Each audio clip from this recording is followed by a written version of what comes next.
And we're back with another episode of Franchise My Business, the podcast for franchisors, hosted by franchisors. I'm your host, Kevin Oldham. We're in the middle of season 2. We're at the beginning stages of it. And one of the cool things that we're going to talk about is helping others, specifically helping the other folks in our lives that a lot of times are responsible for us being here. I'm talking about seniors. I'm talking about elders. I'm talking about what it's like to provide care to these important individuals. And we all, at some point in life, are going to have seniors that we care about in our family. And if you're adult children, you're probably going to have to navigate figuring out how to care for them in their latter stages of life. And so I'm excited to have the CEO and founder of Caring Senior Service on, Jeff Sattler. You know what we talked about? Me not butchering your name. We did that. And I was like, it's really hard to butcher Salter. And then I said Sattler. Yeah. So there we go. It happens. Luckily, my son's first name is Ewan, and EWAN. That gets butchered far more than our last name. So it's okay. EWAN, but you named him that on you made that decision, right? Yeah. My wife is from Scotland, so it was to give him some Scottish heritage, but no one in America knows how to say Ewan. So that's hilarious. I don't think I've ever shared this story on the air, so I'm going to share it real quick. I have a lot of trauma around people's last names and mispronouncing them.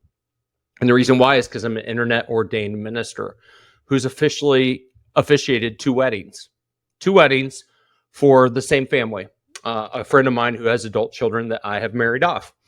And the last one that I married off was the daughter. Her last name is Matthias. That was her married name. But when I announced them for the very first time on earth as husband and wife, I said Matthias instead of Matthias. Mr. and Mrs. Matthias instead of Matthias. So I'm pretty, I'm going to recover from this. So you've got your lane. You've got your lane. You get to, you're known as the last name butcher. My last name's Oldham. I mean, it's Oldham, but it's spelled like Oldham. So if anybody should really care about last names more and get it right, it should be me. So apologies. Exactly. Welcome to the show. Thanks for having me. I appreciate it. Yeah. And you're in Texas, right? Yes. San Antonio is where we're based out of. Awesome. So 20 years, you're actually not 20 years ago, 1991. 30. How many years ago? 33 years ago now. So 33 years ago, you're in Texas. You're younger. And you start this business that we're going to talk about today. 33 years ago, 3.3 decades, or 1/3 of a millennium. Yeah, it's crazy, right? It's what every young man at the age of 20 decides he's going to start a business caring for seniors. It's pretty much the dream of every 20-year-old guy. And it sticks. I mean, I think there's 20-year-olds that have aspirations, right? Good, although sure. 30 years ago, starting a business in your 20s, 30 years ago, because we're in the same demographic, let's put it that way. Sure. It was not normal to go start a business. No, definitely. It was not easy. It wasn't easy to start a business, easy as it is today, in my opinion. Today we live in a gig economy, and someone thinks they're starting a business by just driving a car. So that's a little different nowadays. It is. So what the heck was happening at 20 where this made sense? Well, it's a very interesting origin story. I get to tell the full story sometimes, and I'll not share every bit of the detail because it's interesting. But the main aspect of it is I was working for a home health care company, and that company provided nurses to go do visits for seniors, typically in their home. And as part of that process, as part of meeting clients and helping seniors through the skilled services, seniors would often call us and need more help. They'd need a caregiver to be with them for hours on end, maybe in the mornings, maybe during the day, or maybe overnight. Our process was to give out a list of names to people for free, and they could hire them directly. And I saw there was a challenge with that. People had problems with the scheduling. If someone couldn't make a schedule, they didn't have backup, and they had to screen the people themselves. They had to go through hiring, they had to do payroll, and it was just a lot of work. And what I saw most frequently that people were calling me back and saying, hey, the names you gave me, they were great, but they couldn't stay. They didn't last as long as I wanted to. I need another list of names. And over time, I started recognizing that, hey, maybe someone needs to be in the middle here helping manage this. And in 1991, this industry didn't exist. The senior care industry that's very large today was non-existent. Yeah. And so I thought, Was it really non-existent? It was non-existent. There was nobody in the Really? industry. The biggest player in our industry today, which is $1 billion company, didn't even exist whenever I started my company. So Really? it's always interesting to see that journey that companies take in a space at least. And again, with Yeah, like 33 sure. years, I get to see it from a unique perspective. But I just saw that there was a need, and one day a call came in.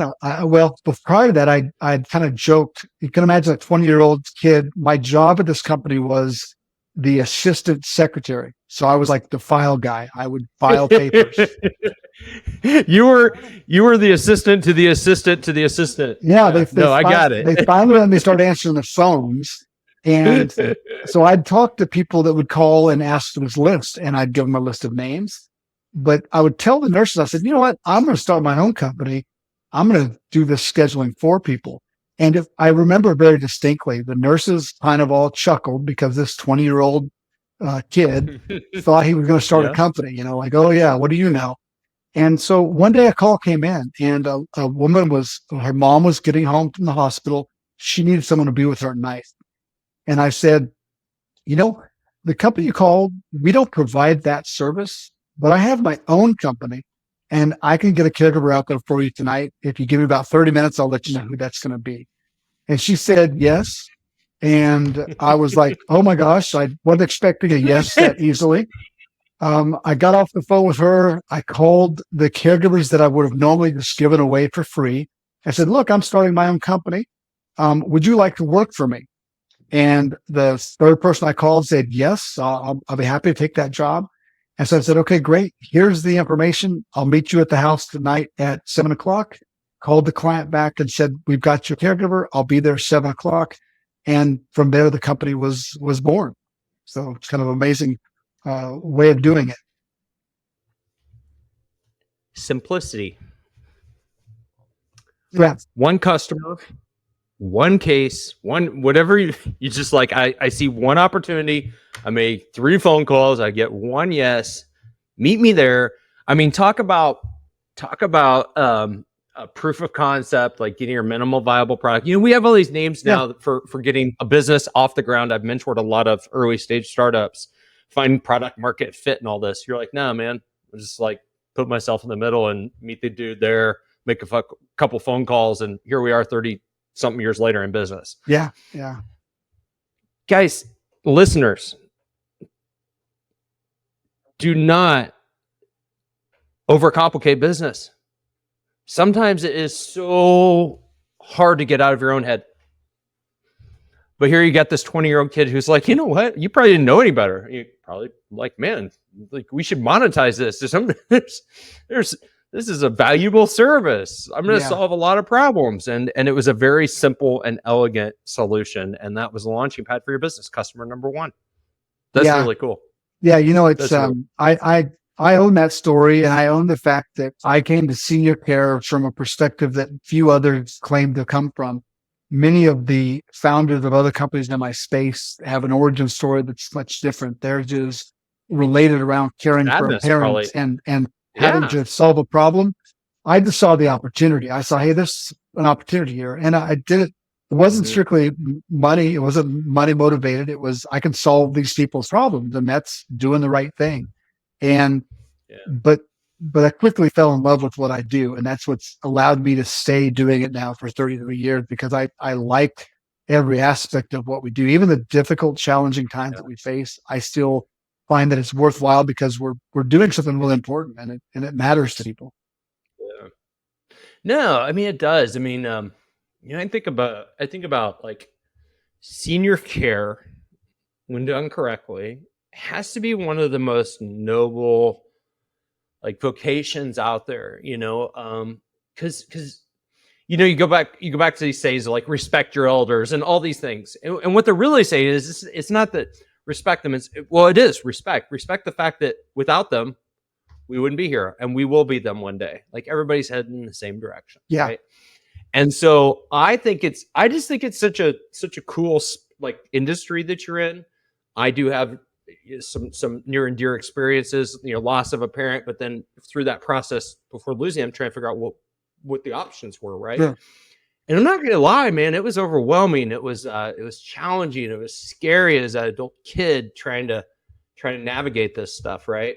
And so it's cool that there's beacons of light out there that can kind of be like a problem solver for adult children, or if it's the senior themselves who's engaging you. Is it, by the way, is it most of the time, is it adult children who are reaching out to you?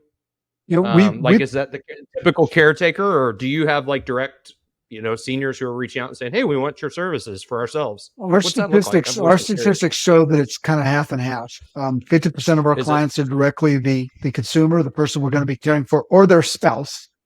And the rest of it is going to be family members, children, or some extended family member that's responsible for helping out. Mm-hmm. Yeah, that's cool. Let's talk about the footprint of your organization. So you have about 50 locations, is that correct? Yeah, 51 locations in 17 states. Mm-hmm. 17 states. Geographically, are you guys, because I know you're in the South, are you like more oriented around the South for your footprint, Southwest, or are you all over based on where opportunity resides and you guys find a great naturally footprint? Because we started in Texas, we have a pretty good presence in Texas with I think 17 locations here. But then we have California. We've got 2 locations in California. We have 4 locations in New Jersey, and then kind of all points in between we have locations. So we're cover a wide variety and a wide swath. Texas is such a great market. Like every new franchise system that I've been involved in, that's where we start first. Like we just launched a franchise system. It's in Flower Mound, Texas. Last company I was involved with, Dallas was it. It's just a great market to go prove. Yeah. The viability of your model. I don't know why. Like Texas and Florida, it's always like, well, Florida's awesome because there's a lot of people there. Yeah, well, Texas is the same. You've got good markets, large markets. You've got a really friendly business environment. You've got good employment laws. So it's kind of the perfect. And Florida is similar to that in a lot of the. It's just friendly to concepts. Yeah, even like Florida, no state income tax. Like woo woo. Do you guys have that in Texas? By the way? No income tax. Same in Texas. Yeah. That's why property taxes. Is that why? Your property tax, taxes. Yeah. Hey, tax. So let's talk about the types of people that you guys attract from an operator perspective, from a franchisee perspective. Who are your operators? Are they people that are kind of mission driven and they've had a certain cause that's led them to be here? Are they more like opportunistic from the business opportunity perspective? Both, all the above, none of the above. Like who is it? It's kind of all the above. I think that we try and take the approach of, I got into the business, didn't have this calling to serve seniors initially. It was because I wanted to solve problems, and I saw that there was a business opportunity. So we've tried to remain true to that, and not to try to become that we're a company you can only do if you're mission driven. I feel that anyone doing this would have to be heartless to not eventually become mission driven. You end up like love what you do. You experience what you do between the clients and our caregivers. And that's the thing that oftentimes people don't associate with this type of business is that one, we're solving the problems for the senior. We're helping those families with peace of mind because now they've got someone involved that can help share that burden and be relieved of that burden. And I call it a burden because families won't call it that. No well-minded kid is going to call their age level one a burden. But the reality is it's a lot of extra work that gets thrust upon us at some point in life that we weren't expecting. And so we help families, but then on the caregiver side, it's great because every client we get, we employ 1 to 5 caregivers depending upon the needs of that client. So we're a job creator type of business, and we're helping with a group of people that typically really do need the work and that they appreciate the Yeah. work, and they're hardworking people. Our caregivers are fantastic. They care about what they do. They want to work and want to help. And the fact is that we're actually helping transfer that wealth almost from the senior to the caregiver, in the fact that she's now got a full-time job. She's able to afford for the cost of living. She's able to, help her children go through college, whatever that she's trying to achieve. And that's a really cool aspect that people don't always appreciate as much as I do. I don't own a thing.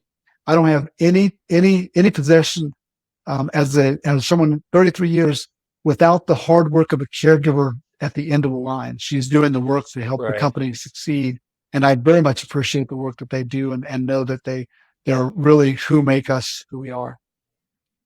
Yeah, that's cool. That's, I think the same way. I'm like, because a lot of times we don't get to meet the people that benefit from our businesses. When you're in the franchise space, it's one of the challenges. That I've always said. It's like, man, you're a couple degrees removed from the end customer. Yep. Right. The person who's being served by your innovation, your concept, whatever you want to call it. And, you got to look at this when you wake up every day. It's like, man, I have multiple customers I'm coming to serve every day. I'm coming to serve the people who invested a lot of money in bringing this concept to their local market, the franchisees. I'm serving the people that they serve.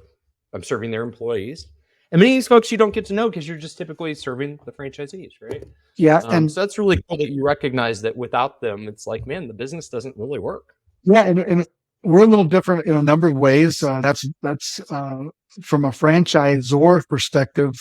I owned and operated multiple locations for nearly 11 years before we became a franchisor. So, and I still today own and operate those locations. So I still have teams that work with me in some of the day to day, but I'm regularly attending, team meetings with caregivers.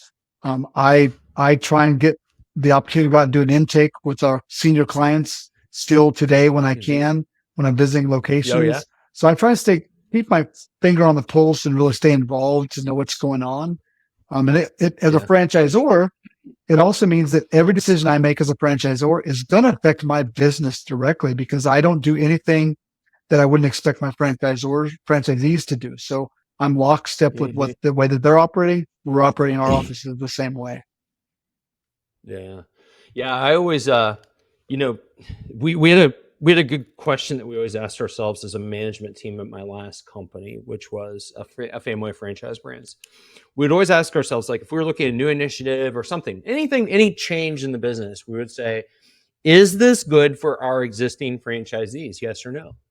There's a very, very good litmus test to determine whether or not we're going to, I saw you built some software a couple years ago. So that would be like the very first question that's asked. Not, is it good for the prospective franchisees? Not, is it good for our end customer? Because if it's not good for the people that we, basically our fiduciary customer, person that we have the financial relationship with, right? And that's our franchisees. Very true. Probably 99 times out of 100, it's going to be a no. There might be like that one thing where it's like, man, yeah, you're right. This doesn't benefit them, but it makes fill in the blank. It solves whatever problem. But it was a cool lens to look through. Something that's always stuck with me. Yeah, it's smart. It's smart. Yeah. I know we include them in that. We look at it from client, caregiver, staff, franchise owner, and then us. We're the last in line. If it's something changing that makes our job easier, then we're not starting there at all. We're the last in line. Right. Yeah. Typical business owner stuff, right? It doesn't matter what business you're in. You're always the owners are always thinking the last. We're the last, the least important. Yeah. Which, if you're service minded, which you're in service biz, man. You're in the business of taking care of human beings. Like, what's more important than that? Whether they're young or old, whoever they are, right? Taking care of humans, taking care of other humans. I mean, that's you're going to be last. Yep. There's going to be a lot of other people that have needs before you, and you're patient. You're willing to work. You're willing to just do the decades of work, which is super cool. I want to forget the franchise stuff. Like, what is the secret to longevity? As a guy who's been in my company for a decade, and I do have aspirations to have at least another decade. Like, what do you think what's kept you on the same path for so long? I think it's a pretty I don't have an answer that's going to be different than others that have answered this in the same way, and that's enjoying what you do. I absolutely enjoy what I do. I have the benefit of being an owner, which I think is fantastic as a franchise system. We get to create that level of ownership for others. Being an owner means you get to control your destiny. It's in your hands, at least. And it's for you to be successful or not. And I thrive on that opportunity. I believe that, give me the ball, I'm going to make it happen. I need a team around me to work with me, but I'm also going to be able to be that leader and make stuff happen. But I absolutely enjoy every aspect. And again, unique perspective. First caregiver ever hired, I was there. I was there when we launched our second location, there when I launched my fifth location. I was there then decided to become a franchisor. And every step of the way, I had to change my role dramatically. What I was doing that I enjoyed as a entrepreneur with one location was fulfilling. But then second I got to two locations, my job completely changed. I wasn't as involved with the clients. I had to focus on something else. And then when I had five locations, it was again completely different than running two locations. I tell people the story. It's an interesting one because of my age at the time. When I moved from McAllen, Texas, or from Odessa, Texas, which is far west Texas, for those people who don't know Texas. I know where Odessa is. You've got the huge like skyscraper in the middle of nothing, right? It's exactly. Country? Yep. And I graduated from Odessa Permian. My claim to fame is that I graduated with the class of Friday Night Lights, 1989. So if you're familiar with that book and the people in that book, those are all my classmates. So. No kidding. Yeah. My second location though was in McAllen, Texas, which was basically 8 hours away from a drive. And I had to drive back and forth between those two locations. I could have flown, I could afford to fly, but what I couldn't do is I couldn't afford to I couldn't rent a car. They would not let me rent a car because I was too young to rent a car back then. And so the point with that is that, you have to find parts that you enjoy with the business. Cause I was driving every other week, 8 hours one way. I'd spend 2 weeks in an office, drive back to the other location for another 8-hour drive. But then becoming a franchisor meant now that I changed conditions again. A franchise company doesn't do what the service is that you're franchising. It runs differently. It has different people involved. And so I had to once again reinvent myself and find the joy in that role. And I often tell people that, I long for a simpler life sometimes when it was just running one location and helping people directly and feeling that impact. But I find that, I can only help so many people when I did that. And as I become a franchisor and successful in that process, we're now serving so many more people than I could have ever done without the franchise model. And to me, that's absolutely fulfilling an important role in society, if you will, in that sense, to bigger picture. So, but longevity is about just, being excited about what you're doing, enjoying what you're doing, and knowing that it makes some kind of a difference. I love the fact that you've been pliable. You've reinvented yourself out of necessity. The business pushes you in one way, and you were willing to accept that and provide what the business needed out of you, even if you didn't know exactly what it was. Yeah. You had to figure it out. Right? But that's really cool, because I think that a lot of, and maybe this is the difference between entrepreneurs and people who aren't, but entrepreneurs know that stagnation and staying comfortable is going to be the death of us. Yeah. My skill set's not completely different. 365 days from now, I'm going to be irrelevant. I mean, it's just a fact, Right. Particularly in the industry I'm in, which is marketing and digital. It moves. Changes. Everything I learned, everything I knew a year ago is substantially outdated. Yeah. Basic concepts. It is what it is, man. This is awesome. This is cool. If people want to learn more about you and they want to, maybe operate their own location or something, what's the best place for them to go to learn more? Well, anything to learn about us and my journey is go to our website, caringseamservice.com. But me personally, I have a LinkedIn account, Jeff Salter. Look me up there. So if anyone wants to reach out directly, that's an easy way to connect with me. But our website shares a lot of what we are, who we are, what our history was and is. So that's a good way for people to reach out. I If I'm still hosting this show in 7 years, we're gonna have you back for your 40th Oh, anniversary. be awesome. because because it's rare and it's cool and it's noble, and in a world where I think there's a lot of people that switch projects all the time and things like that. It's just cool. It's really cool. I'm super thankful that you came on the show and showed us a different way of doing business, which is, hey man, like you can commit your career to one company and building it and have a full life. And there's something that is elegant in the simplicity around that, even though it's been anything but simple. Yeah, hopefully that 40 years I'll welcome. I don't know if they told you what I did for my 30-year anniversary, what we did there. No, but, what was it? Did you jump out of an airplane? No, I rode a bike to every single one of our locations across the country. Over 4 months, I rode 9,500 miles to visit each location. So that's all I did. We should have started with that story, because that could have been the whole episode. That is awesome. Are you a cyclist, by the way, or does that? I wasn't before I decided to pick it up and do it. So it was, maybe have a follow-up episode in the future to talk about that. But it was a crazy journey and an amazing experience. Why'd you got to leave the gold for the end? All right, we're gonna wrap up the show. We're gonna trade notes. I want to hear about this, because that sounds like the type of crazy thing that I would do, just because I love people. I love surprising people. I love things that nobody else really thinks about doing. So, man, that's really cool, and we'll have to have you back on the show to hear that. Well, Kevin, thanks for having me today. I really appreciate that. It's been great. Yeah. My pleasure. We appreciate you, ladies and gentlemen. You guys know the drill. If you're a regular listener, 2 forms of payment. Number 1, share the show with somebody who cares. Share it with somebody who cares. Text this episode to somebody right now. Number 2, smash the subscribe button. It's the only way we know that you're listening. Till next time, I'm your host, Kevin Oldham. Have a phenomenal week and be well.